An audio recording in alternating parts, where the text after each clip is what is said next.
Assalamualaikum warahmatullahi wabarakatuh. Halo teman-teman semua. Selamat datang di channel Cerita Dong Mas. Tempat di mana cerita-cerita horor, kisah misteri, dan kejadian tak masuk akal akan saya bawakan khusus untuk kalian.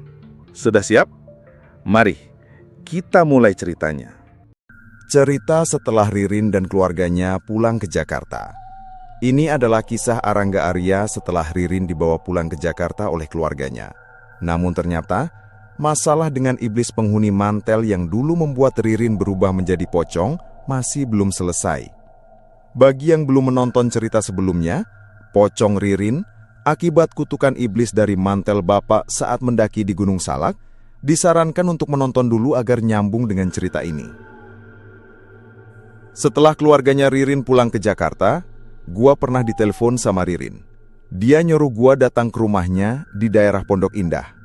Anehnya, Ririn nyuruh gua datang sendirian. Tapi jelas gua nggak mau. Akhirnya gua datang ke sana bareng si abang. Kita dijemput di terminal Lebak Bulus. Rumahnya gede banget, mewah. Awalnya gua pikir, gua cuma mau jenguk Ririn sebentar dan bisa pulang sore itu juga, balik ke Sukabumi. Jam 3 sore, gua dan si abang udah siap-siap pulang. Tapi Ririn malah nahan kita. Katanya, Arya, orang pengen ditemenin kok malah mau pulang. Arya nginep aja di sini." Akhirnya gua sama si abang batal pulang. Jam 4 sore, gua coba pamit lagi, ditahan. Jam 5 sore, coba pamit lagi. Ditahan lagi sama Ririn. Dalam hati gua mulai curiga. Ini Ririn kenapa sih sama gua? Lalu dia bilang, "Arya, Ririn bukan pocong lagi kok. Ririn udah normal." Sikapnya ke gua jadi beda banget. Gua jadi serba salah. Terus Ririn ngomong ke si abang, "Bang, kalau mau pulang ya pulang aja. Arya nginep di sini." Dan bener aja, si abang malah pulang. Gua ditinggal sendirian di rumah Ririn. Bayangin, gua yang masih 17 tahun, harus diam di Jakarta sendirian tanpa temen. Singkat cerita, gua terpaksa nginap di rumah Ririn. Ternyata alasan Ririn maksa gua nginep itu karena sejak kejadian di Gunung Salak, hampir tiap malam dia didatangi makhluk-makhluk aneh. Sebenarnya bukan gua aja yang pernah dia minta nemenin. Hampir semua temen yang ikut camping waktu itu juga pernah nginap di rumah Ririn. Tapi nggak ada satupun yang bisa bertahan lama. Malam pertama gua di rumah Ririn jadi malam paling serem yang pernah gua rasain. Padahal rumahnya jauh dari kesan angker. Rumahnya nyaman, enak, tapi suasananya aneh. Oh iya, karena gua minap dari hari Rabu sampai Minggu, gua jadi nggak masuk sekolah. Untungnya, nyokapnya Ririn langsung nelpon ke sekolah gua, minta izin sama kepala sekolah. Jadi gua aman. Gua tidur di ruang tengah, depan TV. Tengah malam HP gua bunyi. Maklum, dulu masih alay. HP Nokia nggak pernah gua silent, biar kelihatan keren bawa HP. Yang nelpon ternyata Laras. Dia nanya, "Arya, beneran lagi di rumah Ririn?" "Iya. Emang kenapa, Kak?" jawab gua. Di situ Laras mulai cerita semuanya. Katanya, sejak pulang dari rumah sakit, Laras sama Mita sempat nemenin Ririn. Tapi ada hal aneh. Kalau udah lewat jam 12 malam, Ririn yang lagi tidur suka berubah lagi jadi pocong. Bedanya, dia nggak nangis, nggak loncat-loncat, tapi tidurnya kayak mayat. Awalnya tidur pakai piyama, tapi nanti berubah jadi kain kafan. Gua yang denger itu rasanya pengen langsung joget poko-poko, saking ngerinya. Tapi gua sempat sedikit tenang, soalnya gua tidur di ruang tengah, bukan di kamar Ririn. Jadi gua pikir gua nggak perlu lihat dia berubah jadi pocong. Ternyata gua salah. Meskipun gua tidur di ruang tengah, tetap aja gua diganggu. Entah Ririn sadar atau enggak, tapi seakan-akan dia sengaja bikin gua takut. Setelah Laras nutup telepon, tiba-tiba dari arah belakang, tepatnya tangga ke lantai 2, kamar Ririn, gua dengar suara. Arya, tidur di kamar Ririn aja. Pas gua nengok ke belakang, Ririn berdiri di tangga, tapi bukan sebagai Ririn biasa. Dia berdiri dalam wujud pocong. Jujur, gua langsung teriak sekenceng-kencengnya. "Mamahnya Ririn, cepat ke sini! Ririn jadi pocong lagi!" Bayangin, wajahnya pucat kayak mayat. Lubang hidungnya ketutup kapas. Kain kafannya kotor banget. Persis kayak jenazah yang kuburannya baru aja dibongkar. Posisi gua waktu itu duduk di sofa, badan gua ngadep TV, tapi kepala nengok ke belakang lihat Ririn di tangga. Bener-bener bikin jantung mau copot. Dan yang paling nyermin, mamahnya Ririn gak datang-datang, padahal gua udah teriak-teriak. Banyak orang yang gak percaya sama cerita ini. Biasanya mereka langsung nanya, "Kenapa gak lari aja?" Jawabannya mungkin cuma bisa kalian pahami kalau pernah ngalamin sendiri situasinya. Malam itu, jangankan buat lari, buat gerakin badan aja gua gak bisa. Untungnya gua masih bisa teriak. Kepala gua terkunci, gak bisa berpaling, terus-terusan ngeliatin Ririn dalam wujud pocong di tangga. Kalau ada kejuaraan tahan gak kedip, gua pasti juara malam itu. Soalnya buat nutup mata aja berat banget. Gua nangis, air mata ngalir tanpa bisa berkedip lama. Pocong Ririn cuma bilang, "Arya, ayo ke kamar." Dalam hati gue berdoa semoga ini cuma mimpi buruk. Semoga gue cuma kena lep-rep, ketindihan tidur. Tapi nyatanya, itu benar-benar kejadian nyata. Nyokapnya Ririn gak muncul-muncul. Yang datang malah bapaknya. Bapaknya buru-buru lari ke arah pocong Ririn, langsung gendong dan bawa masuk ke kamar. Sementara gua masih nangis. Badan gua tetap gak bisa digerakin. Kepala gua kaku, masih menghadap tangga. Kalau sengaja tahan posisi begitu, mungkin bakal pegal. Tapi malam itu, gua gak merasa pegal. Cuma ada satu keinginan, pengen pulang.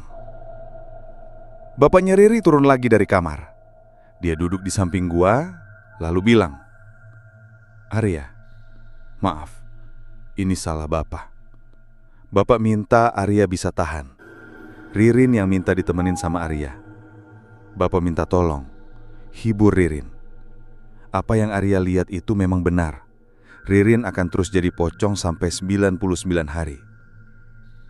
Gue masih nangis, tapi akhirnya bisa gerakin badan pelan-pelan. Dalam hati gue mikir, 99 hari? Ya Allah, kuat gak ya gue? Besoknya, bapaknya Ririn cerita banyak hal sama gue. Katanya, selama 99 hari setelah Ririn kembali jadi manusia, setiap lewat jam 12 malam, dia pasti berubah jadi pocong. Dan ternyata semua ini ada kaitannya sama masa lalu bapaknya. Bapaknya Ririn punya tambang batu bara. Di tambang itu ada satu makhluk yang gak pernah mau pergi. Makhluk itu selalu gangguin karyawan. Bapaknya Ririn waktu itu nyari orang pintar buat musir makhluk itu. Tapi salah jalan, salah pilih mediator. Mediator itu malah bikin perjanjian antara bapaknya Ririn dan makhluk penunggu tambang. Perjanjian yang akhirnya jadi sumber masalah besar. Bukan masalah harta, karena hasil tambang justru melimpah. Tapi kehidupan keluarganya jadi susah. Seakan-akan hidup mereka nggak bisa lepas dari bayang-bayang makhluk itu. Isi perjanjiannya salah. Makhluk itu diminta pergi dari tambang. Tapi dia nggak mau. Dia ngasih syarat kalau mau pergi, dia harus ikut kemanapun bapaknya Ririn pergi. Medianya adalah mantel. Makhluk itu bersemayam di mantel. Mantel itu harus selalu dibawa, dipakai atau tidak. Dan ada syarat lain. Mantel itu nggak boleh dipakai orang lain. Kalau sampai ada orang lain yang pakai, dia akan berubah jadi pocong. Kenapa pocong? Karena makhluk itu minta jaminan dari bapaknya Ririn. Dia nggak akan ganggu tambang asal ada nyawa yang jadi tumbal. Kalau ada yang pakai mantel lebih dari seminggu, orang itu bakal mati. Dan saat orang itu mati, makhluk itu bakal benar-benar lepas dari tambang. Makhluk itu nggak mau rugi. Kalau dia diusir, tetap harus ada nyawa yang melayang. Bapaknya Ririn sempat bilang, tapi di tambang ini pernah ada yang mati. Makhluk itu jawab, bukan itu. Yang harus mati adalah dari pihak keluarga kamu. Makanya, waktu Ririn pakai mantel di Gunung Salak, dia langsung berubah jadi pocong. Kalau dalam seminggu nggak berhasil ditangkap, Ririn pasti mati. Tapi ternyata Ririn selamat. Hanya saja, selama 99 hari setelah itu, nyawanya tergadai. Dia hidup di dua alam sekaligus. Bapaknya Ririn ngaku, dulu dia salah besar karena tergoda janji makhluk itu. Makhluk itu bilang kalau syarat dipenuhi, harta bapaknya nggak akan pernah habis sampai tahun 2030. Dan bener, tambang selalu menghasilkan. Tapi nyawa keluarganya yang jadi taruhannya. Jauh sebelum Ririn berubah jadi pocong, bapaknya Ririn pernah berusaha cari cara buat lepas dari ikatan itu.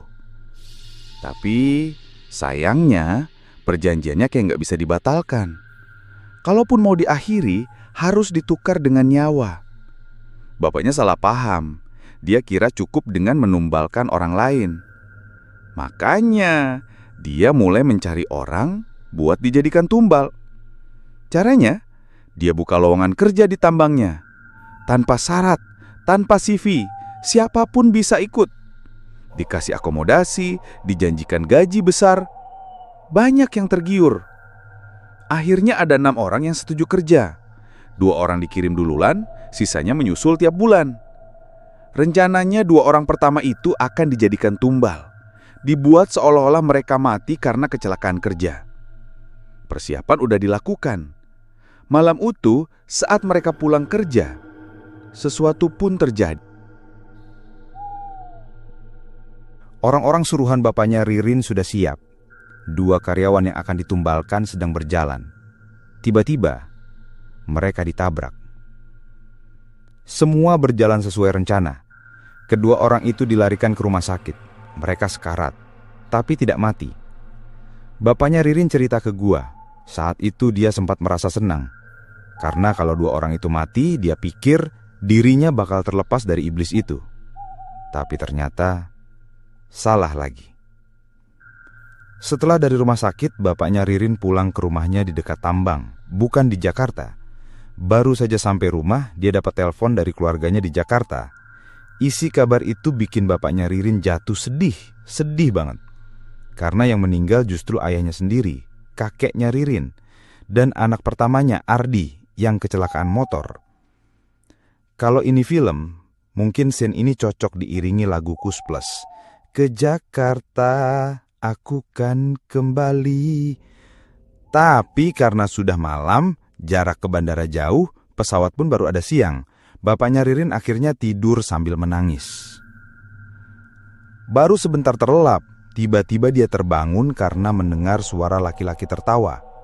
Dia bangun, duduk di kasur, lalu tiba-tiba wajahnya ditampar keras sampai jatuh dari kasur. Saat berusaha berdiri, kepalanya ditutupin mantel. Mantel itu nutupin muka dan gak bisa dilepas. Sementara suara tawa tadi makin lama makin menyeramkan. Bapaknya Ririn bilang dia ketakutan banget. Karena sebenarnya mantel itu disimpan di lemari rumahnya di Jakarta, bukan di rumah tambang. Dia berusaha lepasin mantel itu, tapi gak bisa. Sampai akhirnya suara iblis itu terdengar jelas. Diam kamu, dengarkan. Bapaknya Ririn cuma bisa diam, menangis.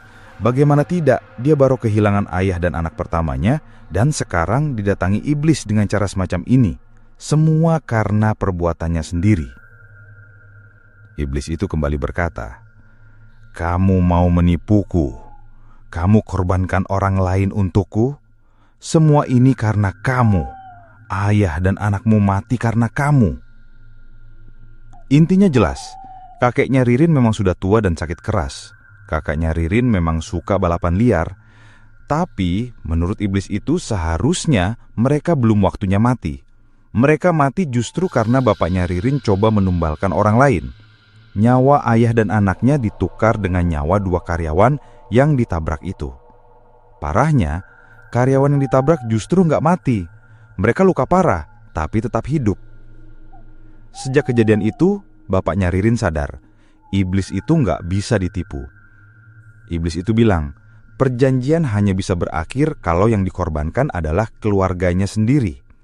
Kalau tidak, perjanjian akan terus berjalan. Dengan kata lain, iblis baru akan pergi kalau bapaknya Ririn mengorbankan dirinya sendiri, istrinya, atau anak-anaknya. Dan sekarang, anaknya tinggal 2, Ririn dan kakaknya yang perempuan. Waktu bapaknya cerita semua ini, posisi gua masih duduk di sofa. Hati gua campur aduk, kacau banget. Bayangin aja, setelah gua dipanggil sama Ririn dalam wujud pocong untuk nemenin dia tidur, sekarang gue malah dapet cerita horor versi behind the scene dari bapaknya Ririn. Belum kelar gue cerna, tiba-tiba dari arah tangga terdengar suara tangisan. Itu Ririn. Dalam wujud pocong dia keluar lagi dari kamarnya. Sekarang dia nangis sambil manggil gue. Lagi-lagi dia minta ditemenin tidur. Bayangin, gue harus nemenin orang yang raganya masih hidup, tapi wujudnya pocong. Bapaknya bilang, "Arya, temenin Ririn ya. Kalau nggak ditemenin, takut Ririn gini terus. Kasian dia. Arya mau ya temenin Ririn? Bapak mohon." Dalam hati gue pengen ngomong, Bapak kasihan sama Ririn, terus Bapak nggak kasihan sama saya. Tapi nggak keluar juga kata-katanya. Akhirnya bapaknya gendong lagi pocong Ririn ke kamar. Ririn ditaruh di kasur, lalu bapaknya keluar. Sambil nutup pintu dia bilang, "Kalau ada apa-apa, panggil bapak ya. Arya temenin dulu Ririn." Mau gak mau gua harus nemenin. Gua duduk di dekat pintu, gemeteran kayak HP Nokia kalau ada SMS masuk.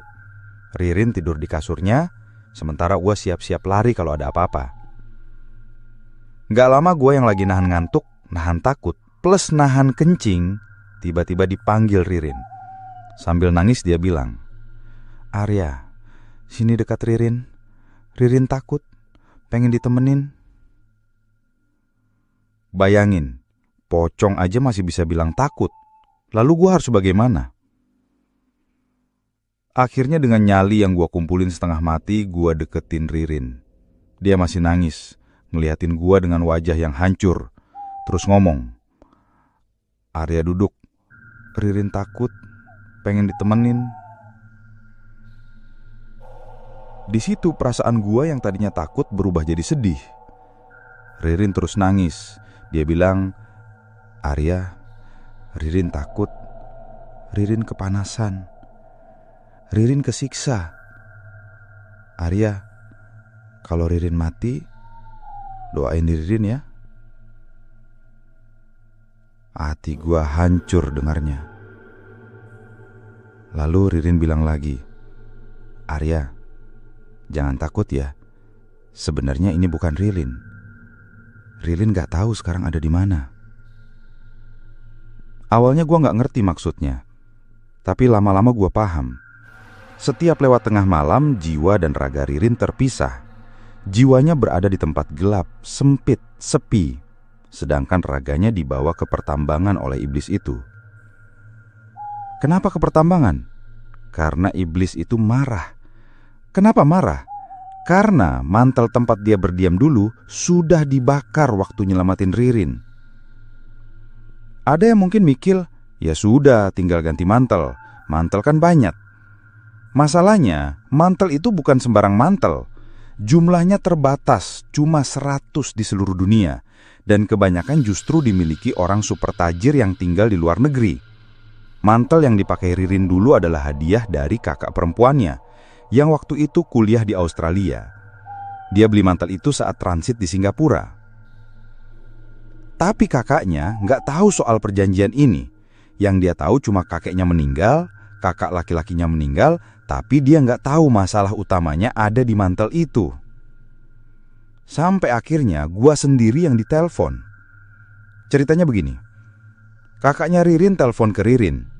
Karena Ririn lagi jadi pocong, otomatis gua yang angkat. Di situ gua ngobrol lama sama kakaknya Ririn. Dia nangis, terus bilang, "Ya Tuhan, kenapa Bapak nggak cerita ke aku? Ririn sekarang gimana?